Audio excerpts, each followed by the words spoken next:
வட சென்னையில் பலரும் அறியாத மிகப்பெரிய 400 வருடம் பழமையான சிவன் கோவில்.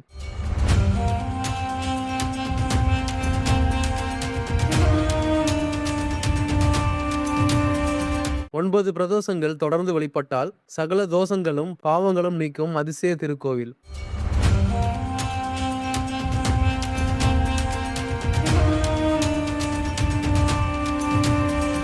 சற்று வித்தியாசமாக நவகிரகங்கள் தங்கள் வாகனத்துடன் காட்சியளிக்கும் நவகிரக சன்னதியை கொண்டு உள்ள கோவில்.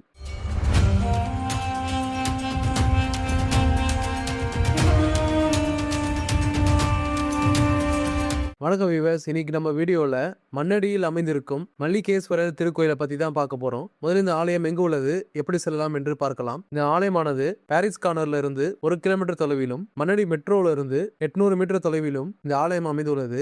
கோயிலோட முழுமையான அட்ரஸ் மற்றும் கூகுள் மேப் லிங்கை டிஸ்கிரிப்ஷன்ல கொடுத்திருக்கேன், தேவைப்படுறவங்க பார்த்து தெரிஞ்சுக்கோங்க. இப்பொழுது இந்த ஆலயத்தோட வரலாறு மற்றும் சிறப்புகளை ஒவ்வொன்றாக பார்க்கலாம். அதுக்கு முன்னாடி இது போல அற்புதமான ஆலயங்களை பத்தி வீடியோஸ் பார்க்க ரிமாக்கோல் ரமேஷ் சேனலை மறக்காம சப்ஸ்கிரைப் பண்ணிக்கோங்க. அப்போ நான் போற வீடியோஸ் உங்களுக்கு ரெகுலரா வரும். சென்னை மண்ணடி பகுதியில் லிங்கசெட்டி தெருவில் அமைந்துள்ளது மல்லிகேஸ்வரர் கோவில். இங்கு மூலவராக சிவபெருமான் லிங்க வடிவில் மல்லிகேஸ்வரர் என்ற பெயரில் அருள் பாலிக்கிறார். அம்மனின் பெயர் மரகதம்பாள். இந்த ஆலயம் சுமார் 300 வருடம் முதல் 400 வருடங்கள் பழமையானது. வட சென்னையில் உள்ள மிகப்பெரிய கோவில் கோபுரங்களில் இதுவும் ஒன்றாகும். இந்த கோவில் 17ஆம் நூற்றாண்டில் கட்டப்பட்டதாக நம்பப்படுகிறது. ஒரு சில பிரிட்டிஷ் நாளேடுகளில் இந்த கோவில் பற்றி குறிப்புகள் உள்ளன. சோழ மன்னன் ஒருவன் இந்த பகுதியில் வேட்டையாட சென்ற பொழுது மல்லிகை புதர்கள் மண்டி இருந்ததாக தலப்புராணம் கூறுகிறது. களைகளை அகற்றி மல்லிகை செடிகளை சுற்றி அழகான தோற்றம் அமைக்குமாறு அரசர் தனது வீரர்களுக்கு கட்டளையிட்டார். இதை செய்யும் பொழுது மண்ணுக்கு அடியில் புதைந்து கிடக்கும் சிவலிங்கத்தை கண்டெடுத்தனர். எனவே இந்த இடத்திற்கு மண் ஆதி என்று பெயர் ஏற்பட்டது.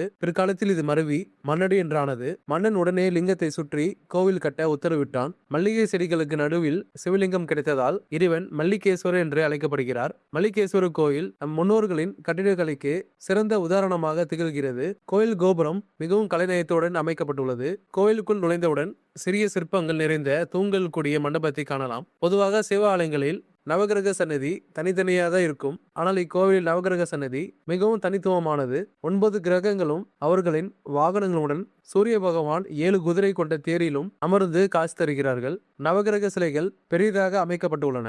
இக்கோவிலில் 9 பிரதோஷங்கள் தொடர்ந்து வழிபட்டால் சகல தோஷங்களும் பாவங்களும் விலகும் என்பது பக்தர்களின் நம்பிக்கை. இப்பொழுது இந்த கோவிலோட அமைப்பை பத்தி பார்க்கலாம். கோயில் கோபுரம் முன்பு அழகான பழமையான முன்மண்டபத்தை காணலாம். முன்மண்டபம் 16 தூண்களை கொண்டுள்ளது.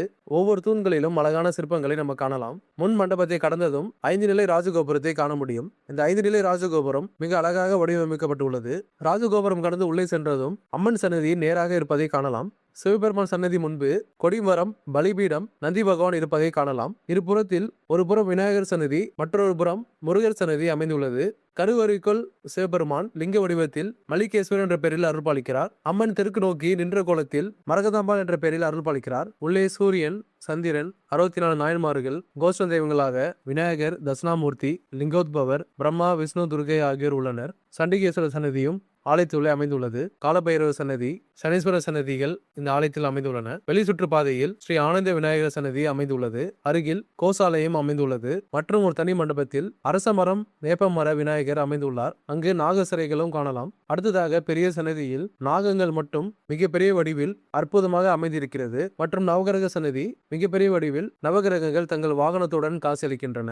இந்த ஆலயத்து அருகில் புகழ்பெற்ற காளிகாம்பாள் கோவில், கச்சபேஸ்வரர் திருக்கோயில்களும் அமைந்துள்ளன.